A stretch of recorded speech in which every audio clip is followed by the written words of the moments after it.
Ya, ini saya sudah mendapatkan untuk klaim pembayaran. Cuman di sini ada notifikasi pembayaran YouTube ditangguhkan karena ada masalah akun yang harus diperbaiki. Ini berkaitan dengan informasi pajak. Klik yang pembayaran di sini. Kemudian info pembayaran. Nah, di bagian sini itu ada dua pilihan, yaitu untuk yang YouTube dan AdSense. Untuk yang AdSense ini masih jumlahnya 0 rupiah, maka saya klik yang YouTube. Nah, di YouTube ini sudah tertera penghasilan saya, yaitu 1.300.000 sekian. Sesuai dengan ketentuan di YouTube, minimal pembayaran itu harus 1.300.000. Nah, berarti saya ingin mencairkan penghasilan saya, cuma di sini terkendala ada informasi untuk memberikan informasi pajak. Nah, sebelum saya melakukan pembaruan, saya terlebih dahulu masuk ke setelan.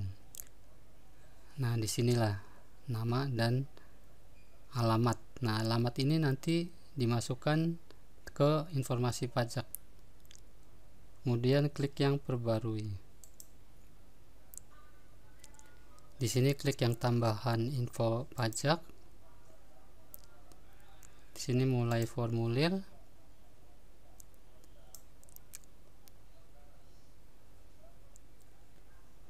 Ini yang YouTube ya. Ini klik yang perorangan.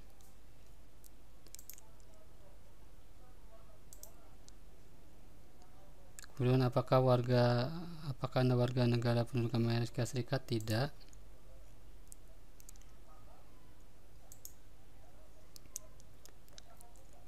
Kemudian berdasarkan jawaban yang telah dipilih sebelumnya, formulir W diperlukan. Klik yang ini. Formulir ini paling sering digunakan untuk individu non-AS. Kalau yang WC paling sering digunakan untuk entitas. Ini individu, ini entitas. Mulai formulir. Saya pilih yang nama individu seperti yang tercantum, ini opsional, tidak perlu diisi. Kemudian ini TIN asing itu nomor NPWP nya, ini juga opsional. Ini saya akan isikan sesuai dengan nomor NPWP saya. Saya tuliskan persis sesuai dengan ada titik stripnya. Kemudian berikutnya, ini juga opsional. Nah, di sini alamat tinggal permanen.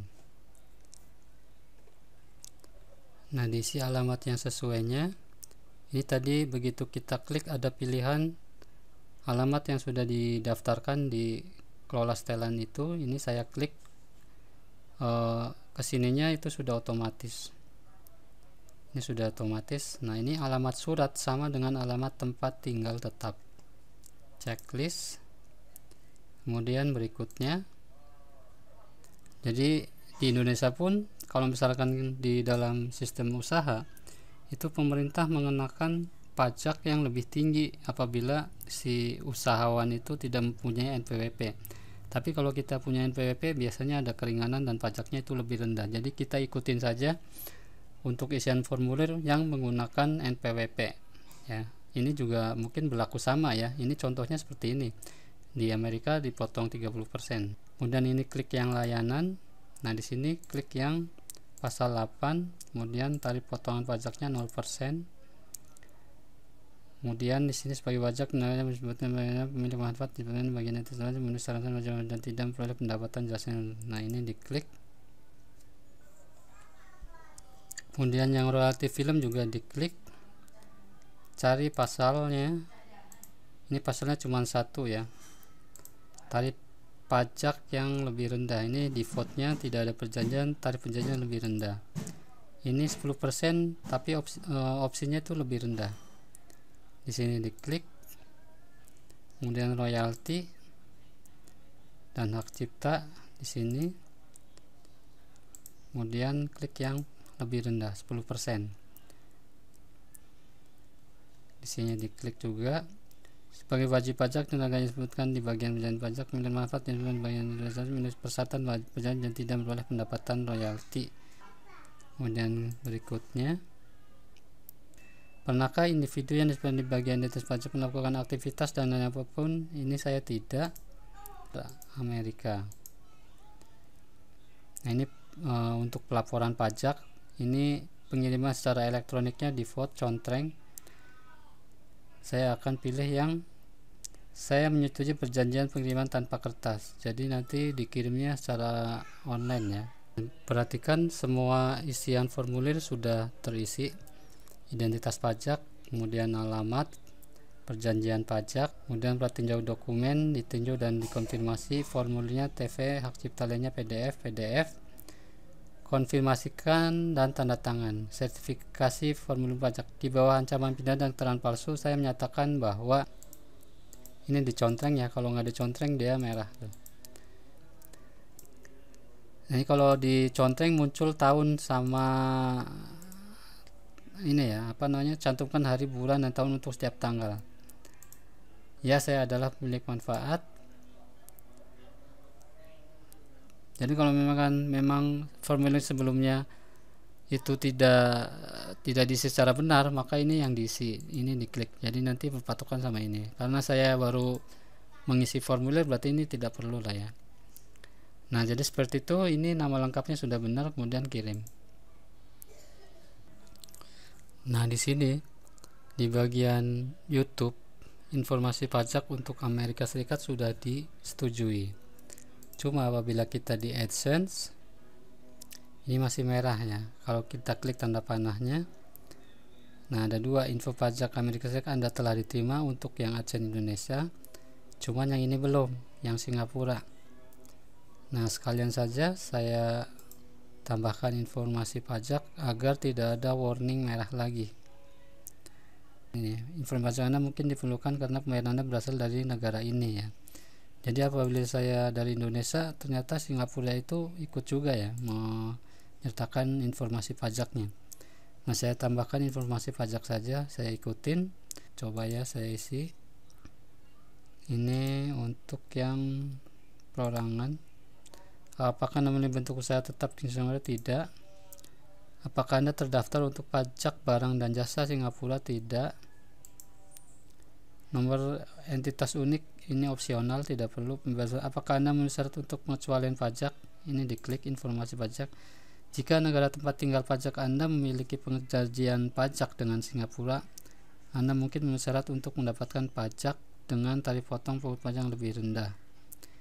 Hubungi konsultan pajak untuk memverifikasi kelayakan Anda. Nah, ini dapat pengecualian pajak ya. Kalau tidak diisi gimana? Nah, ini kalau tidak di sini muncul apakah Anda memenuhi syarat untuk pengenalan pajak atau tarif pajak yang lebih rendah? Ya. Kalau di sini ya. Nah, ini udah berakhir nih. Nah, ya, jadi tidak ada pilihan lagi. Kalau misalkan diisi di sini ya, jadi langsung ke tempat tinggal pajak. Nah, di sini apakah Anda memenuhi syarat untuk pengecualian pajak? Nah, kalau dipilih tidak, maka apakah Anda memenuhi syarat untuk pengecualian pajak atau tarif pajak yang lebih rendah? Ini dipilih ya. Apakah Anda memenuhi syarat untuk pengecualian pajak? Ya. Tempat tinggal pajak. Untuk membantu Google menentukan persyaratan pemotongan pemungutan pajak, dapat sertifikasi ini pelajari bentuk tempat tinggal ini Indonesia sudah betul. Bukti domisili pajak apa ini,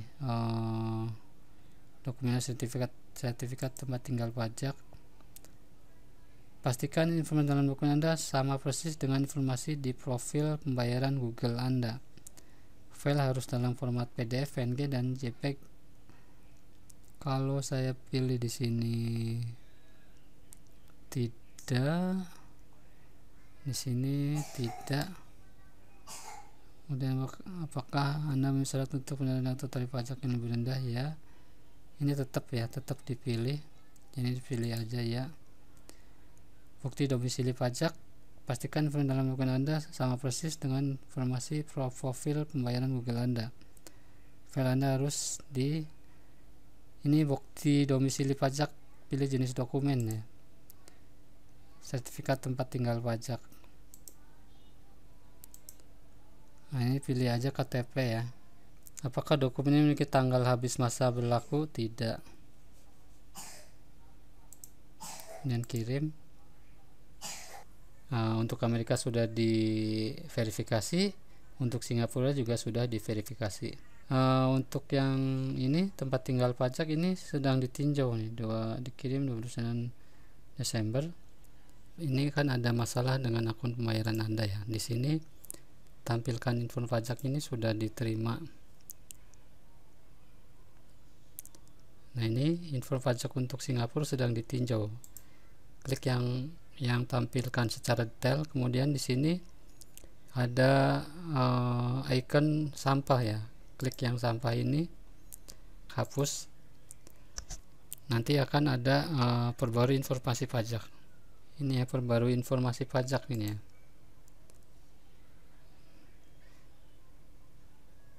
Jika mulai formulir yang sudah Anda kirim sebelumnya akan dihapus. Mulai formulir. Apakah Anda memiliki bentuk usaha tetap di Singapura? Tidak. Apakah Anda terdaftar? Tidak. Ini opsional, tidak perlu diisi. Pembebasan pajak? Tidak.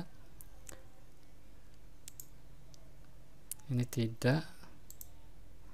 Apakah Anda memenuhi syarat untuk mengecualikan pajak atau tarif pajak yang lebih rendah? Nah, ini langsung dikirim. Nah, ini Singapuranya sudah diterima. Nah, di sini ada tombol perbarui pajak kalau memang ada untuk pembaruan yang pajak. Yang AdSense-nya. Nah, ini ada masalah dengan akun pembayaran Anda. Nah, sekarang perhatikan apakah yang berwarna merahnya masih tetap ada. Nah, ini ternyata pada saat tanggal 29 itu sudah ada pembayaran. Pembayaran terakhir dikeluarkan pada 29 Desember sejumlah 1.349.679. Nah, jadi ternyata itu dikreditkan atau dibayarkan itu masuk ke sini di Indonesia itu 2 Januari, padahal di informasi sini itu konon katanya 29 Desember. Nah, ya perhatikan. Nah, ini pembayaran telah dikeluarkan 29 Desember 1.349.679, tapi masuk ke sini ke Indonesia 1.349.679. Nah, ini mungkin karena 4 hari kemarin itu libur. Nah, jadi seperti itu. Ini sudah cair, cuman di sini masih ada masalah merah. Kenapa? Saya juga masih belum tahu ini. Saya coba refresh. Nah, kalau saya refresh informasi pembayaran AdSense ini sudah hilang ya. Jadi memang harus di refresh dulu tadi. Nah, jadi seperti itu. Ini gajian pertama dari YouTube. Alhamdulillah banget. Terima kasih YouTube sudah membantu saya dalam mendapatkan penghasilan dari upload video yang sudah pernah saya upload di YouTube channel saya. Semoga YouTube selalu banyak pemirsanya dan terus berkembang.